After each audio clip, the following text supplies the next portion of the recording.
Yeah. All right, guys, we are live. We're actually back with the second video on the Plan for the Worst live chat.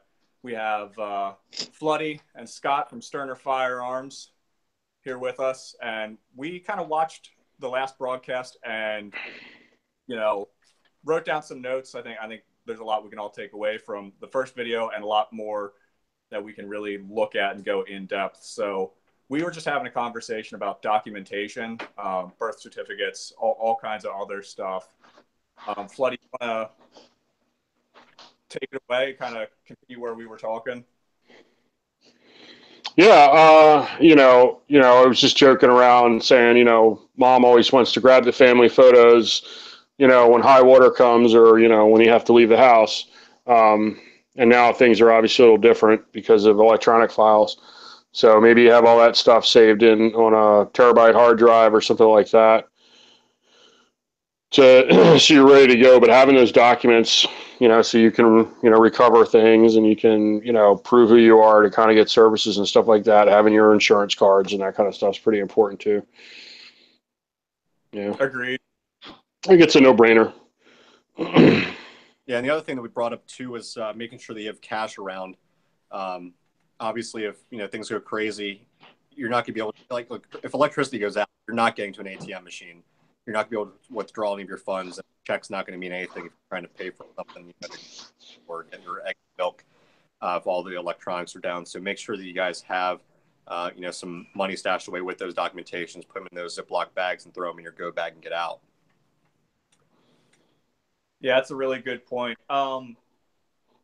Something like that documentation, and Brianna and I use a fireproof, a small safe to transport everything. I mean, what do you guys think as far as that, as far as transporting the documents? Want to be water? I think it could be anything from a terabyte hard drive and something as simple as a Tupperware container to a thumb drive, as your backup copies and stuff. And you could put that in a Tupperware container. You can just get it at the supermarket. It's not really that big of a deal. I think a lot of this have one of those, fireproof. Well, nothing's really fireproof, but fire resistant, water resistant little boxes. I actually over here where we have the extra copies of our FFL and fire. Like it's going to last 3 hours to get in here, take all the sensitive information out, and be able to transport. If you can get those, from Walmart, from Dick's Sporting Goods, wherever, for really cheap, like we're talking like $50 for like a really nice safe that's going to carry your stuff, transported. I think the thing here that I would say is that most of the time you're going to have some understanding about what's coming if you're paying attention. Right. So you're going to know like what your area is prone to. Hey, are we prone to blizzards? Are we prone to flooding? Like here at PA, flooding is bad. We get a lot of flooding here. Well, you're going to be in a flood prone area, so you should probably have some. And we talked about the prepping word can be a dirty word to some. It has can have a negative implication. For some people, it does. It just evokes this idea of this guy hoarding ammo in his basement and, not really doing anything. And I think that idea is kind of bad.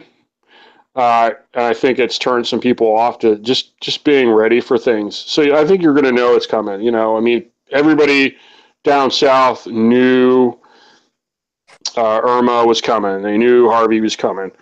So, it's one of those things where you have some time, and if you've taken some time to just have some extra water in the basement and have more than a few days worth of food in the cabinet, you can kind of start to gauge where you're at. And it's one of those things where it's tailored, but I think like we were talking about with the documents, documents are a universal thing. If you're going to evacuate, you're going to want to have your documentation. You're going to have some cash with you. You're going to want to bring some supplies with you.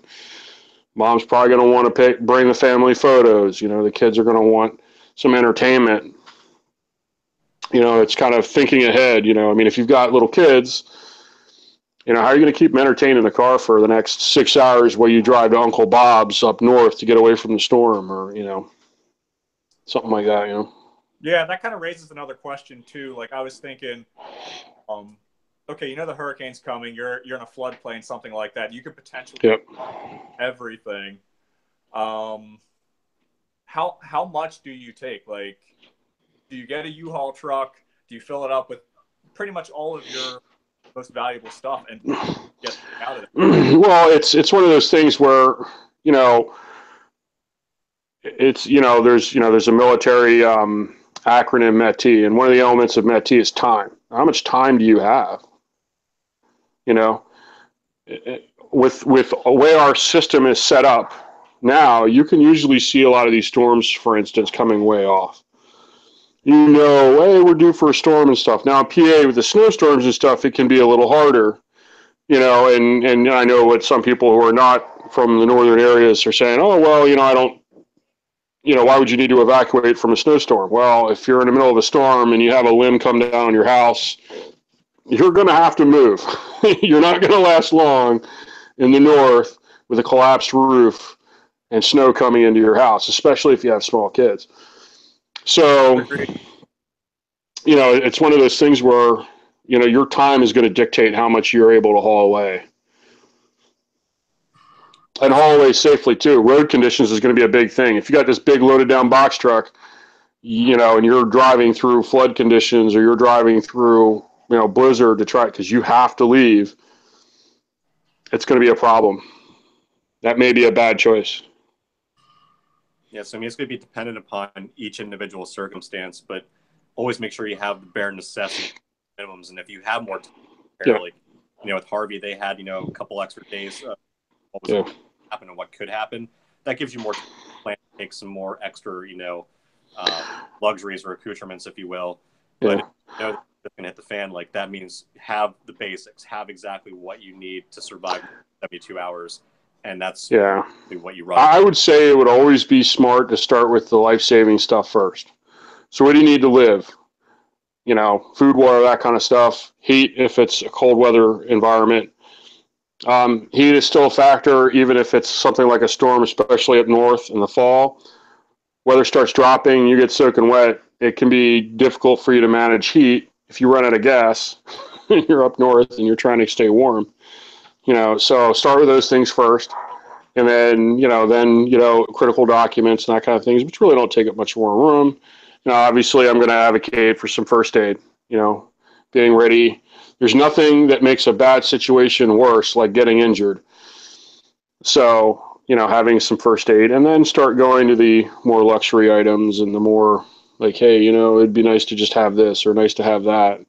I definitely would think about having some extra stuff to keep your phone charged, and, you know, having communication with the outside world is kind of important.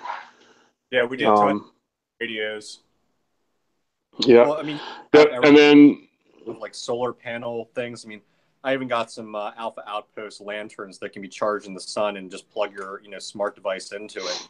There's many different avenues, and even on Amazon prepper sites, you can get little fold-out solar panels for $25 that'll power two devices simultaneously. So having that built, rather than making sure you have those backup batteries charged and that kind of stuff. You know, we're getting into ham radio.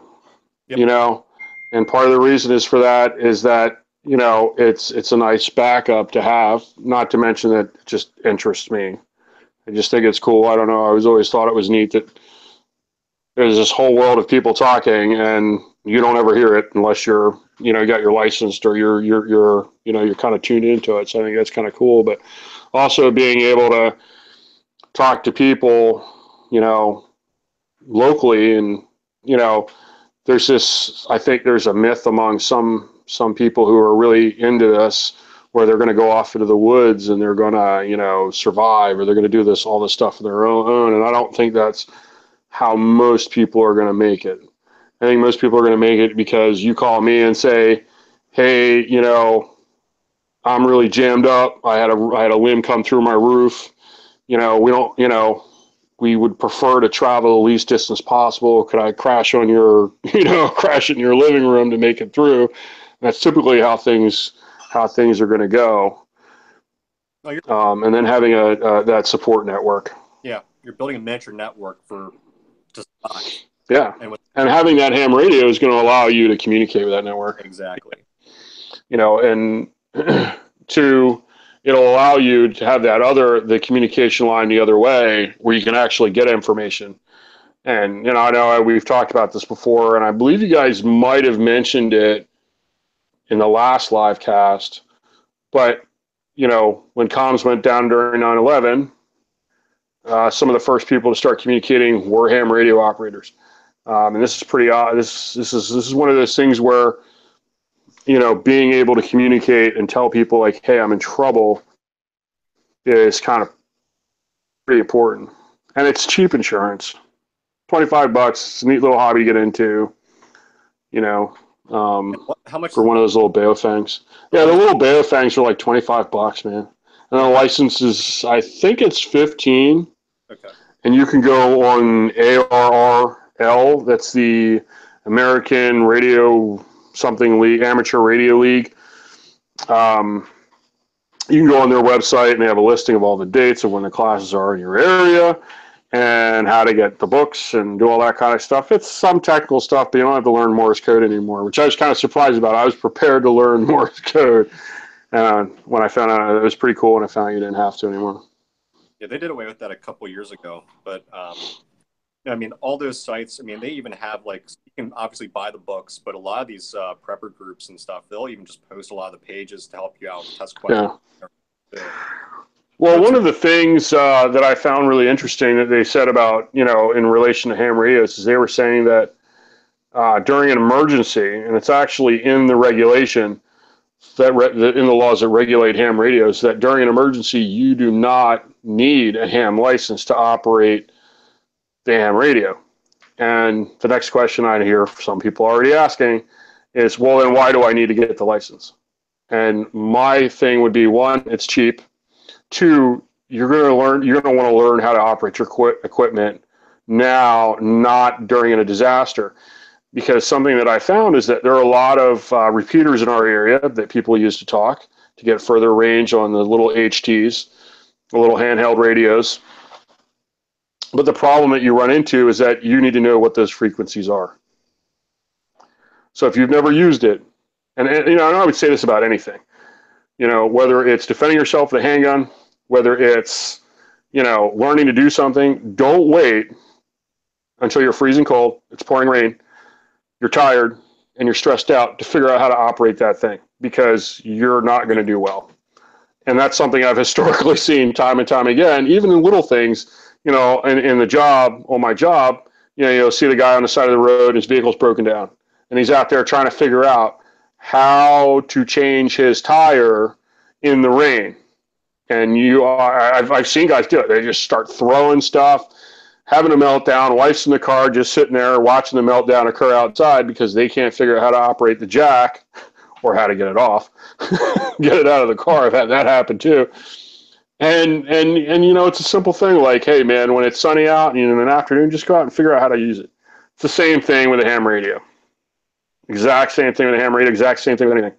Don't, just like going to a gun shop and, I don't want to kill Scott's business here, but don't go to the gun shop and buy a gun, put it in your back pocket and think you're squared away. That's not how it works. That's not how any of this works. It's just like that commercial where you see that lady. That's not how this works. That's not how any of this works. That's pretty much what this is, To make sure that people get lessons as soon as they purchase it before buying the pistol, Yep. Help up because things go crazy and you're being mugged in the parking garage at 2:30 in the morning. The last thing you do is like, holy crap, I don't know how to work the firearm. I don't know how to take the safety off. I don't know why this is functioning.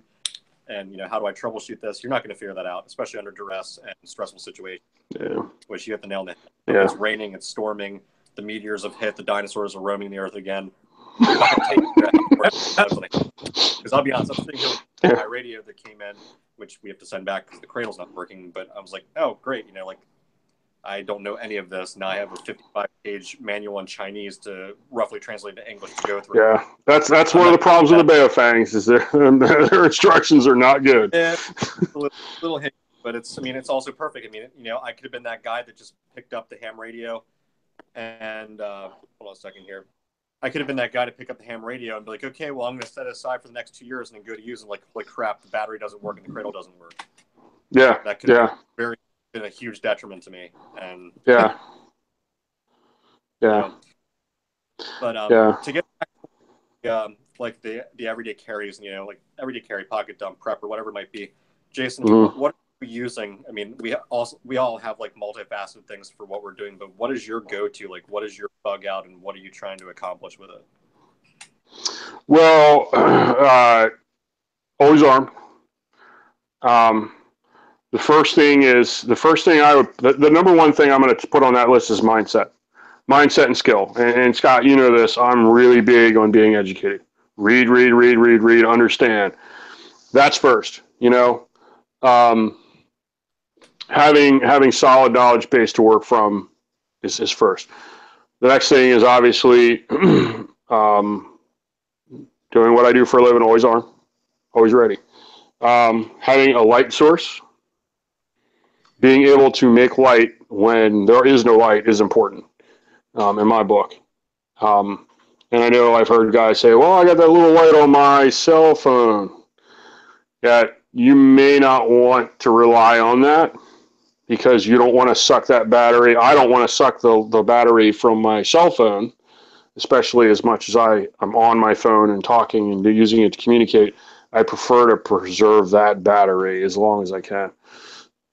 So an additional light, something to cut with. I used to carry around a multi-tool, and I put it down somewhere. I have no idea where it went, so I'll be looking for one other one of those. So definitely, I like to have a multi-tool. They're really helpful. I find that solves a lot of problems. Obviously, IDs and all that kind of stuff is important. Having a little bit of cash tucked away isn't a bad idea. Just in case something happens with your ATM card or something like that. Some guys stick some money in the back of their cell phone case or whatever they're doing that way. I always have some sort of first aid somewhere around. I carry a first aid kit in the truck. I have one at work. I have one stuff at home. I keep stuff for the range, like a big trauma kit that I carry. I have at the range. So at the range, there's multiple trauma kits usually, especially if I'm going with Scott. We're always rolling with a lot of stuff. I just don't want to be that guy who has to stand there and watch somebody be injured and not have the equipment to at least give them some sort of aid. I generally am rolling around with a coffee mug. So, and I wasn't thinking about it before, but having a life straw around might be something I might actually add. And one of the things I was thinking about is, and it's not so much as being out in the woods in the wilderness. Think about those guys down south right now during the flooding. What do you think their water supply looks like right now?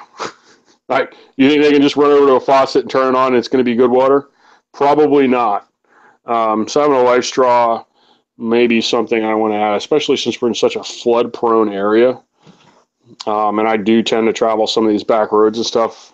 I wouldn't want to be without a water source. You can go with food without a long time, but water, you're not going to last too long. Well, the life like $19 as well. Yeah, they're cheap. It's not a big deal, and you don't even have to carry it on your person. You could throw that in the truck. Yep. And most of the time, that'll be good enough. That's not necessarily you got to keep on your person. Most problems you're going to be able to solve with that kind of stuff. So tourniquets, yep.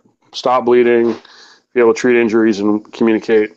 Carrying my ham radio around with me most days, mainly because I'm playing with it and I'm still trying to learn about it and get studied up so I could take my my licensing.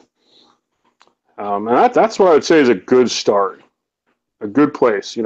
Can you cut stuff? Can you light stuff? Can you communicate? Can you defend yourself? Can you treat injuries? And, and Scott knows this. Like, I'm big on, you can make injuries, you better be able to repair them. Yep. If you're carrying a firearm, then you should be able to at least begin to treat that injury. And at the top of that list is going to be, for me, is going to be a tourniquet. I can make bandages from T-shirts. It's a little more difficult to make a tourniquet. I would rather not make that. If there's anything I didn't want to make, it'd be a tourniquet. And a lot of people have had their life saved by makeshift tourniquets. But when somebody's bleeding out, it's not something I would rather. I'd rather just be able to whips that out, so to speak, and start reducing that injury. So that's where I would start, and then from there, it's going to be based a lot on your life. The other thing I do usually have with me is a cell phone battery, so that I can actually not hot swap. I can't do the hot swap, but just plug into to my charging port so that I can start to at least get a charge. I usually get a charge and a half off of my little compact battery. And that's something a lot of people are without, and they're always looking for a place to stick their cell phone port. I'd rather be independent. And that's one of those things where it's like, I think you should work to be self-reliant as much as possible. And that does two things. One, that gives you the confidence to solve problems on your own. Two, you're not a burden to somebody else. Because there's usually going to be somebody around that is a little bit more prepared, a little bit, especially if you're, like what most people are, they just kind of go through life and they're used to having everything on demand. And when those on demand switches get turned off, that's usually when they start looking for somebody with the handout. And I think it's best to not be that guy, I agree. And long-winded, but that's where I'm at. Now, and actually, I'm going to go grab this here. I'm going to show people what my, I have a little go bag here. Like, the biggest thing that I get from people are, well, I don't want to lug around 50 pounds of stuff. Well, I'll show you just how much fits in a very small bag for a very small amount of price. I'll grab that real quick. And Ryan, if you want to lead into that.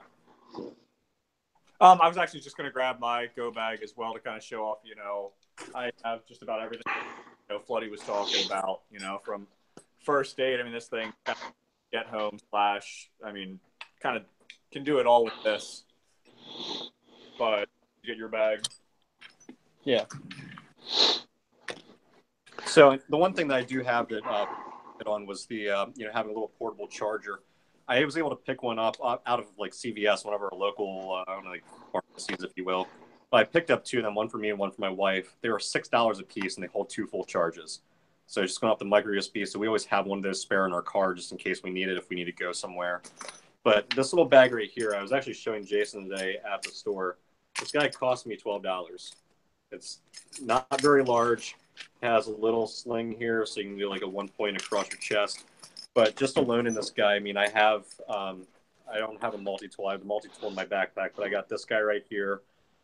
We actually make paracord stuff in here as well, which is a really cool hobby to get into if you're into the whole EDC thing. The guy's actually 8 feet of paracord with bobber, swivel, sways, 6-foot fishing line, 2 hooks, and some quick fire start tinder, all wrapped into one neat little package thrown onto here. But just to give an example of how real estate's actually in this bag, in here alone, I'm carrying a Glock 43 with a holster, a TLR 6 light. And then we have 2 spare magazines, each with one of the little clips here to put in, we can mount onto the webbing of the Molly or whatever it is. And then on the back of this guy, then I have 2 full size for the Glock 19 that I carry as my everyday carry. So we have plenty of ammunition to cover ourselves. But then also on the inside, I'm then rocking a plate for armor. Basic stop. It's basically a stab plate, but it'll stop 9mm 40-45.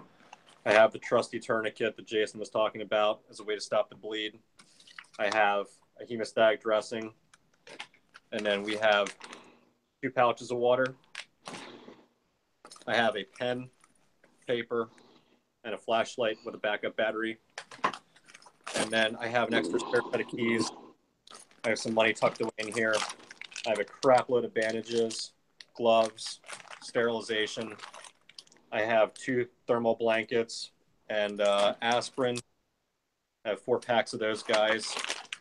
I have extra gloves, some burn cream, some aloe in here, extra ointment. A lot of stuff actually came from Northbound Train from one of their bags.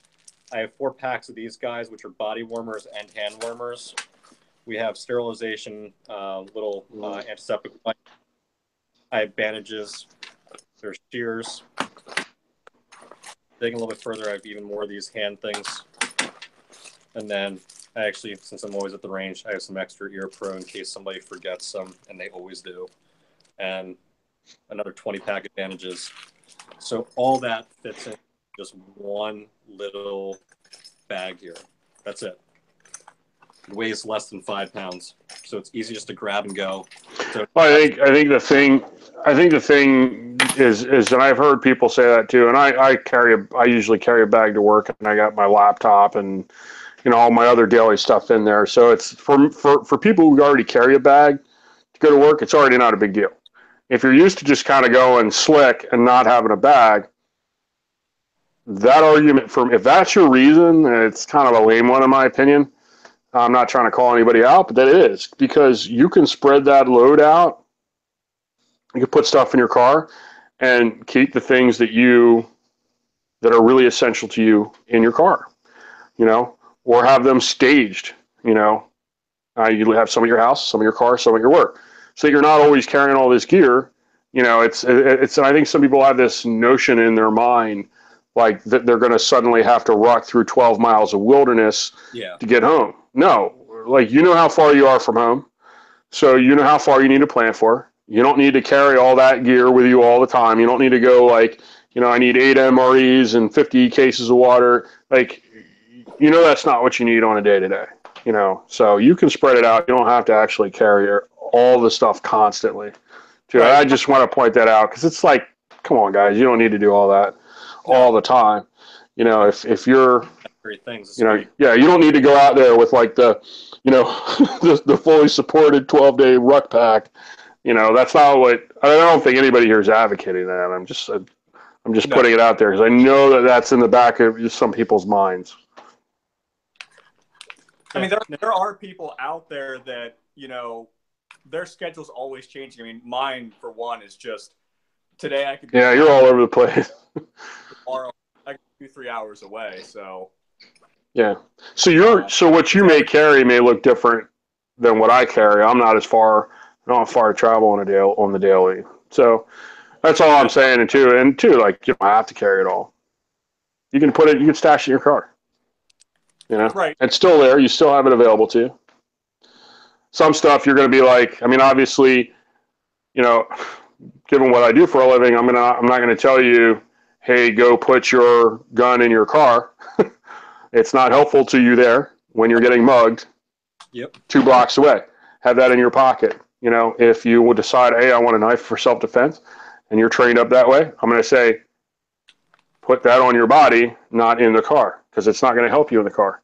Same thing with a tourniquet. If you're out and about, and if you're doing construction or something like that, the injury is not going to occur at the car.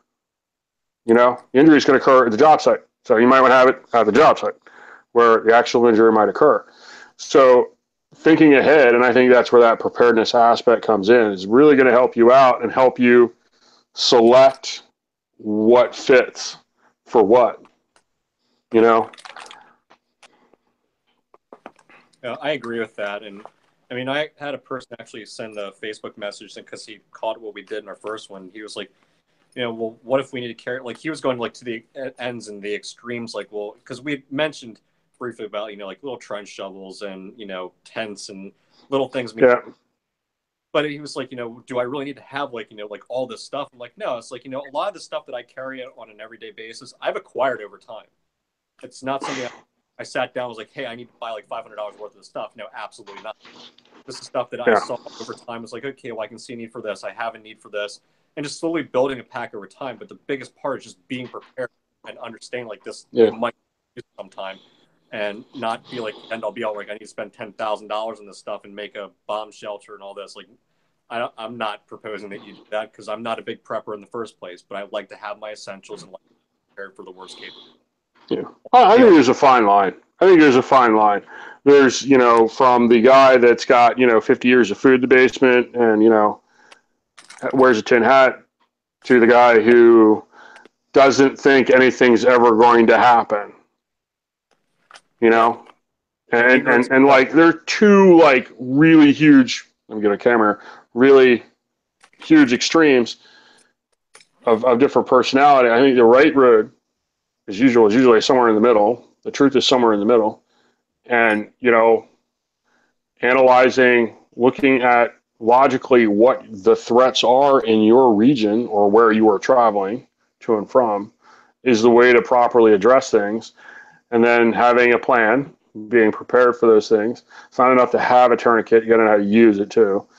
It's not enough to have a medical kit if you've never had any medical training and you have no idea. Like, they open a box and they might as well be, opening a box of saltines. Like, you have no idea what you're supposed to be doing. I tend to not carry stuff I'm not trained to use. And there's two arguments to that, some guys will say, oh, I can never say it correctly, the chest needle. Well, I'm not trained to use a chest needle to relieve the pressing or the pressure in the chest. And some guys will say, well, you should have it because if you're not trained, somebody may be. And that's one argument. But that's something that, like, you need to think about it ahead of time and decide where you're at. I was going to ask you, Ryan, like, you're always traveling, you're up in the Berg, and you're doing that kind of stuff. You're always bouncing around. What are some things, I mean, that you're kind of hauling around with you, and what are you thinking about as far as, like, things that you encounter up there, and how are you kind of thinking ahead about that? There's a lot of stuff that my guy I work with, him and I get into. We get into some really crazy places all over Pennsylvania. Like you said, the Berg, Yeah. out there, it gets kind of crazy. And I mean, my everyday carry bag, being as a go bag, having everything in a central location is nice. I am working half a block away. Like you said, you can't have all that stuff sitting in the vehicle. It doesn't do you any justice. I mean, I've worked a block away from our job sites. Yeah. Pretty sketchy places. So, I mean, that's one reason. That's one thing, or that's one reason why I have everything together. But Yeah. Planning ahead, something really important is having a cell phone, like something I religiously do. I've got a DeWalt charger that plugs into my batteries. I can keep my phone constantly. Yeah. Something would happen, I can get in touch with law enforcement instantly, because I mean, we're in some really sketchy places. And I mean, the first thing I'm going to want to do is get a hold of it. I have had to call the police before. Yeah. For the stuff that goes on some of the job sites. So Yeah. I guess that's one thing, is always making sure your phone's charged and just planning ahead in that aspect. And obviously first aid, which like you were saying, I don't have any formal first aid training. So I mean, that would be something really smart on my end to actually. That's something you're looking to get into. Mm-hmm. Yeah, I was just curious from your perspective. I mean, I think everybody kind of comes from a different walk. I mean, for me, given it's easier for me to get access to stuff, right? And I tend to haul a lot of gear around with me on my person. So I'm always looking like, how do I shed gear? How do I shed gear? How do I shed gear? Because it's not fun carrying. I mean, I got a bad back from humping gear around for decades. So I'm always looking like, get rid of stuff. I'm looking like, I want to go light. I want to go slick, but that's my perspective, Mm-hmm. And I always want to hear, like, hey man, when you're doing a different job, what are you thinking about? What are you concerned about? Where you're, and I know, like, I used to work construction. I know most of those guys, like, first aid is the last thing on a lot of those guys' minds until something wrong happens. It's usually what happens. I work for a builder, and it's like, and I did stuff too when I used to build houses that were just like, now I'd be like, I'm a little older. I'm like, I don't know if I'd be doing that anymore. I don't know if I'd be hanging off the scaffold like that, know? Well, look at the first aid kits that are, in the job trailers and stuff. What is that, a boot? What am I? do with this thing. Yeah. Yeah. Unbelievable. They're great if you get a paper cut. That's about the extent of it. Yeah. Not if you cut your thumb off or, yeah, something like that. When I was in trade school, we had a guy blow his thumb off with a 26-ounce framing hammer. He was holding the windowsill and he had his thumb poking out, you know, and he, boom, big 26-ounce framing hammer and exploded his thumb off. You know, it's not fun. And that's the other, I mean, just to kind of touch on that, I mean, I think a lot of people think, oh, it's not that big of a deal. And then something happens and it's like total, that's the thing I see. It's just total. And that's why I say, you know, educate yourself, be aware of all your threats, because that's the thing I see is I get a lot of like fish mouth, you know, that's, you know, they stand there and they're like, me, it's not going to happen to me. It's, you know, and that's the worst thing about it. So, I mean, the big thing to take away from like, you know, the EDC bags and everything else in general is find your own way on this. I mean, obviously we can give pointers and things that are, you know, should be like a good carry for you, but there's too many people that I see that get overwhelmed with information where they're looking on these prepper sites and they see a list of file this, you need this, you need this. And it might not be suited for your region, for you know, what you're looking to do, or what your regular life is. I mean, we all have 3 completely different walks of life: gun store owner, officer, and then, you know, construction. Our bags should not look the same. We should not be preparing for the same. No. And I think, you know, I think every kind of walk of life has something to learn from somebody else. And, you know, threats though, we do to a certain extent. Yeah, I mean, there's some universal things like, you know, in our region, snow, like when the snow gets bad, you know, weather changes, flooding, you know, there's certain things that definitely are threats, you know, to, you know, I work outdoors and Ryan, you work outdoors. Dehydration is an issue that we're going to both have to deal with. Right. You know, running, and not just for ourselves, running across people. That's why I carry 2 bottles of water. I know Scott mentioned it in the last live cast. You know, I carry water around me. Why? Because I've run into people who are dehydrated. I've been stuck on details for way longer than I should have, and there's nothing anybody can do about it. And so, you know, there's a little Gatorade, you know, I carry the little Gatorade packs that you can put in the bottles of water to kind of get back some of the nutrients. You know, and I think intelligently and logically assessing your threats, starting from stuff that like the environmental stuff and building. And that's why I said, you know, in the beginning, you got to build on it, because if you just start jumping in and start buying a bunch of stuff, you're not going to buy your way out of these problems. You know, no. You're not. Now, let me ask you this. And a lot of people think that. You're obviously, I mean, Ryan and I don't have kids yet with our families, but you have a kid, you have a teenager. What does that mean for preparedness? I mean, how did you set the groundwork for him to have like that family plan and making sure that, you know, he's going to be safe and corresponding with all? Well, I'm always, you know, it's something that's evolving for us, you know. I mean, obviously it's something, you know, it starts out with, hey, he's walking home, you know. Mom's like, give him a cell phone. He has to have, if he's walking, I want him to have a cell phone. So adding that communications element, you know, into the thing, you know, having a fire extinguisher, you know, I mean, basic things, you know. I am very much an advocate of it should be a part of your regular life, you know. He's you know, and it's been an issue sometimes because, you know, I've tried to put first aid kits together and they blow apart because he's young, you know, and he doesn't assemble them, or, you know, they get used and thing doesn't get put back correctly and it kind of blows up. But, you know, there's 2 aspects. There's 2 ways you can look at that. And the first one is you get really angry and frustrated, which, you know, I get frustrated because I'm like, damn it, you know, I got to figure out how I'm going to do this again. The other way, though, the other thing to think about, though, is that he knows where it is, you know. And, you know, and I talk to him, you know, I tell him, like, look, you know, I give him reality talks, you know, about how things go. I remember, you know, a long time ago, hey, if we have a fire, this is where I want you to go, you know, in the house. And I think that's where things start, you know. And I think, you know, as time goes on, you know, we're gonna, one of the things I'm working on is, I'm getting back into canning, and it's one because where we are, there's a lot of really nice food, and I feel really silly going into the wintertime paying for stuff I really shouldn't be paying for, but then also it's being independent and being able to have the skills to do that stuff. And should I need to, and it's also having stuff stockpiled so that I don't have to worry about, oh, I don't have any food. I got to go to the grocery store. Oh, wait a minute. I can't because there's a blizzard and everybody's trapped, So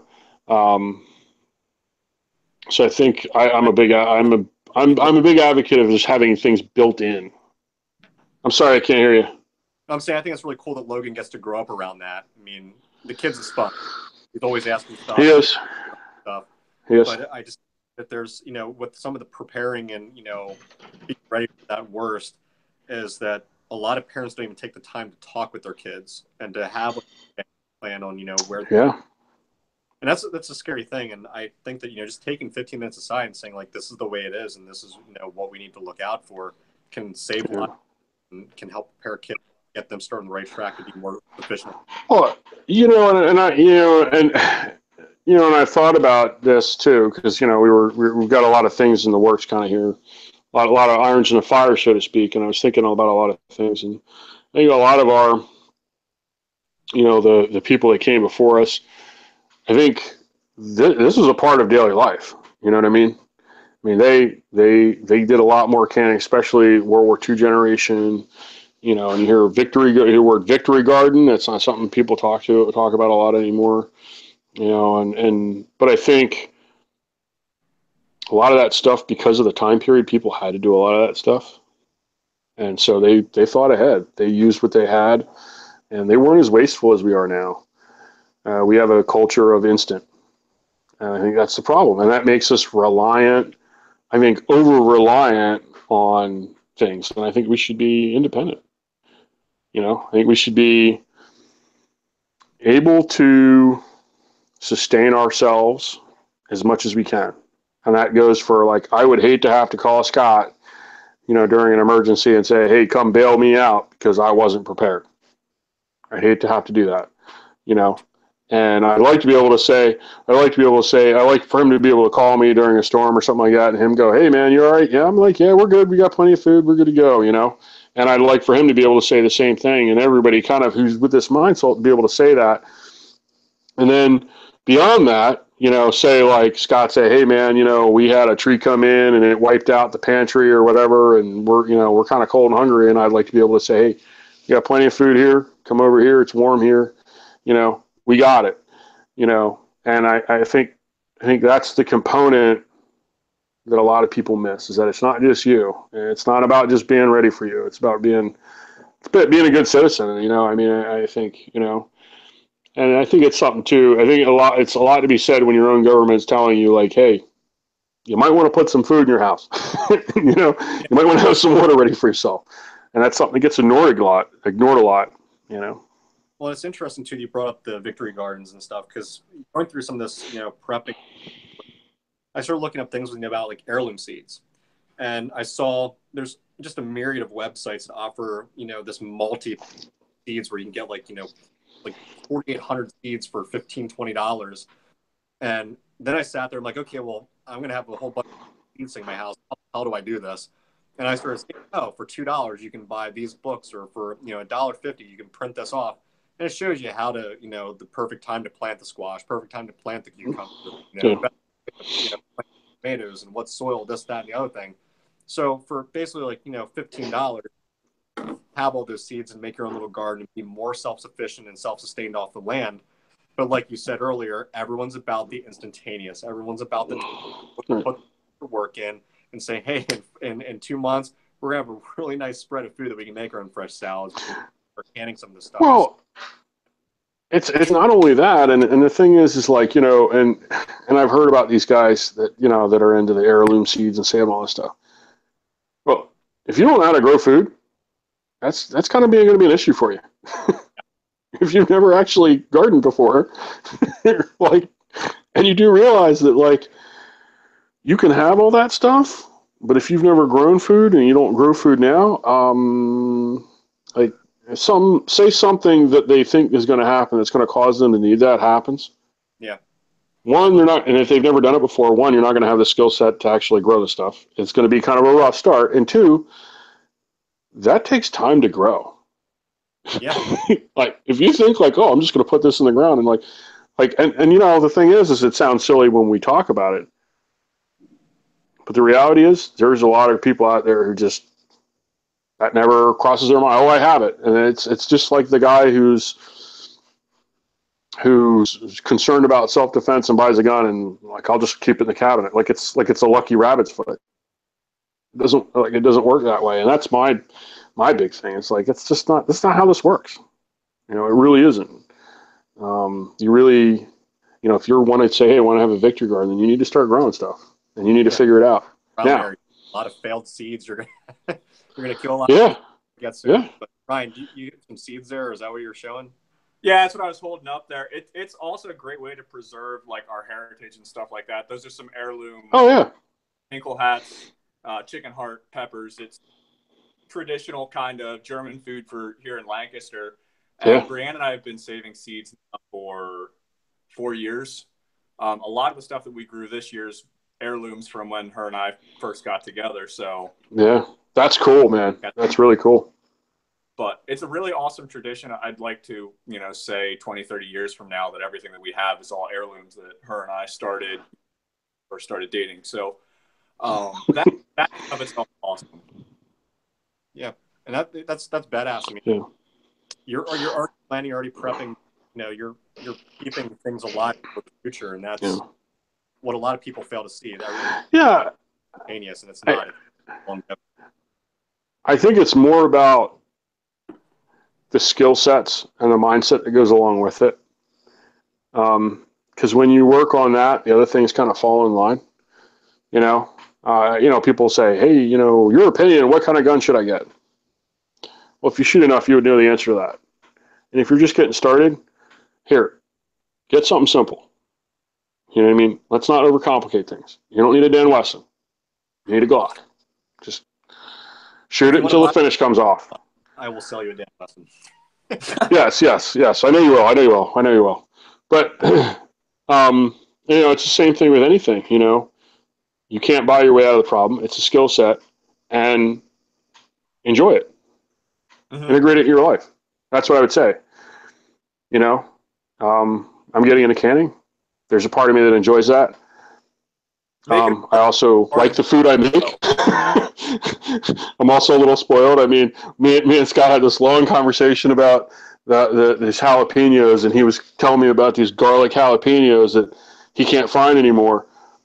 Well, I'm like, that sounds really good, and I would like to do that. So we made them, and they're really great, and they're almost all gone now.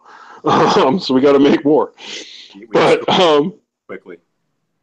Yeah, you know, but having that skill set is going to allow for things down the road if things don't start going so well, you know. And what else are you going to, in my opinion too, is like, what else are you going to do? You're going to watch TV? You're going to sit in front of the TV and watch somebody feed you a line of garbage. I'd rather not do that. That's just not for me. Some people like that stuff. I can't sit in front of the TV and watch nonsense for 4 hours at night. No, at least learn something out of it. Get something substantial to keep going. I mean, for Christ's sakes, I can't tell you whereas I watched on YouTube about, you know, small business stuff like that just to get my feet wet because I threw myself into I want to own a business, and then we turned it into Bleed Blue and stuff, and it's overwhelming. Yeah, the knowledge and everything is there. You just have to be willing. It's amazing. It's amazing, and I remember having this conversation when my son was a little younger.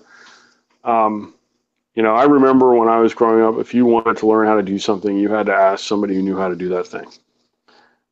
Now, you can go on YouTube, and you can get a fabulous idea, and you don't even have to leave your house. As long as you have internet, you don't have to leave the house. I mean, eventually you're going to have to learn to leave the house and go do other stuff too. But, you know, I mean, from fly fishing to tying flies to photography to, you know, swapping out a spring in your Glock. I mean, it's all there. You just have to turn off the idiot box long enough to see it. and you have to have the interest. And it can all be obtained by like a 10-year-old that knows more about the subject. Yeah, well, and that's the thing I told him. I said, look, man, anything you want to know, the world's literally at your fingertips. You literally, things like this can happen now, which, wasn't possible that long ago. When you think about, most people carry a smartphone around in their pocket. A large portion of the population, they have smartphones, carry them in their pocket. There's more computing power in that than was almost unimaginable not that long ago. And it's I think it's kind of sad that it's kind of wasted. People sort of waste their time with nonsense all the time. I think a little diversion here and there is definitely nice, but you can't be doing that stuff all the time. And I think that's the thing. The thing is, it's like too. I mean, we talk about this, this prepping thing. Well, it requires your effort. And that's what a lot of people lack, or some people get what the one officer at our department called paralysis through analysis. They spend so much time listening to guys like us talk about it, or reading a blog, that they don't actually do anything. And first step is have a plan, gain the knowledge, and start piecing stuff together. Don't go out and spend 40 grand on a bunch of stuff and build a bunker and do all this kind of crazy stuff when, hey, what do you need? You may not want to put a wool blanket in your truck if you're, down in the Caribbean. I don't know. Maybe they want the wool blanket. That kind of stuff. But guys, closing thoughts. We'll start with you, Jason. If there's anything we're taking away from this on our second part of our national preparedness, what's your last word in on this? I would say, well, what I would say. Read. Go to the websites. Go see. Go look. You'll see for yourself the government saying, "Hey, man, be prepared." Put some stuff in the cabinet. And then beyond that, think logically. Think one step in front of the other. Don't be in panic mode. And understand that skills first, and then slowly get what you need. Think about it. Right.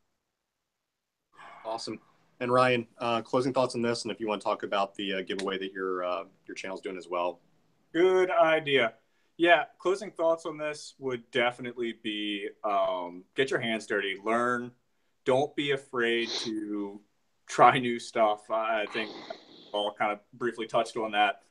Just like speed safe, just give it a shot. It's awesome, and it's rewarding. It is really rewarding. And then, canning, Brienne's a freaking pro, so I mean, not much goes to waste here.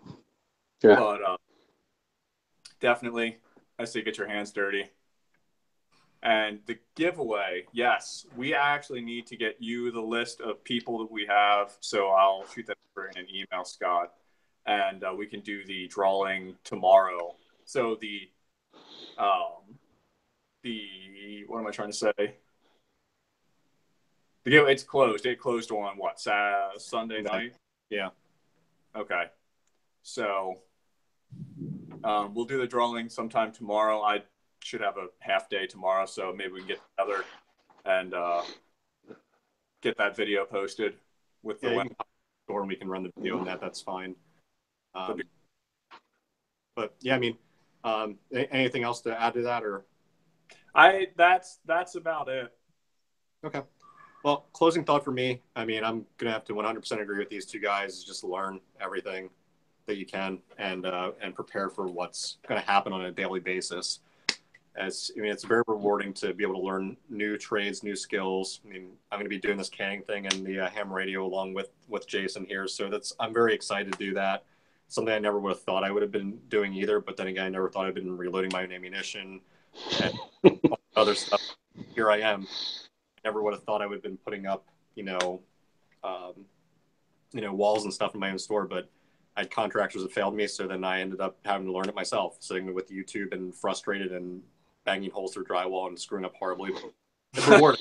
My guns are still staying on the wall, so I'm happy about that. But I mean, I had to learn stuff. I had to learn how to put lights and stuff in. I had to learn not to shock the shit out of myself. I mean, it's rewarding. Oh, come on. It wakes you up, Scott. You know that what it's there for. It's a substitute for coffee. Yeah. But one last thing for you guys, real quick. Jason and I and Ryan and Brian have been awesome helping us out with this. But, part of talking about their giveaway for Bleed Blue is we do run Bleed Blue LLC. We hope you guys do go to bleedblueshop.com. We're trying to get as many tourniquets out to affected hurricane areas and just to officers in general nationwide that can't afford them. So we want to get these life-saving devices in their hands. And that's only powered by you guys out there that are, buying the shirts and stickers and patches. Our proceeds go right back into helping these officers out. And after Harvey and Irma and Jose and everyone else on the way coming through, we really want to be able to get some of these tools and other devices out to them. But that's only relying upon you guys being able to help us out with the community. So please take a look at bleedblueshop.com and be on the lookout for more giveaways. Follow Shooter Media on Instagram. They do an awesome job of reposting our stuff. We just did an Alpha Outpost giveaway that's going to be going all the way until Monday this week. You have to look at that. Cool guy stuff. You can get your knife and your water bottle and stuff already started for your EDC pack. But check that out, guys. But we appreciate checking in with us and be on the lookout for more. Yeah, I just have one more thing as we wrap things up. We know what today is. All I'm asking is that if you're watching this, just take a minute to remember what went on this day all those years ago. And I remember there was a lot more unity and patriotism that was occurring post that event than it is today. And if you did it once, you can do it again. Amen. Yeah. Absolutely.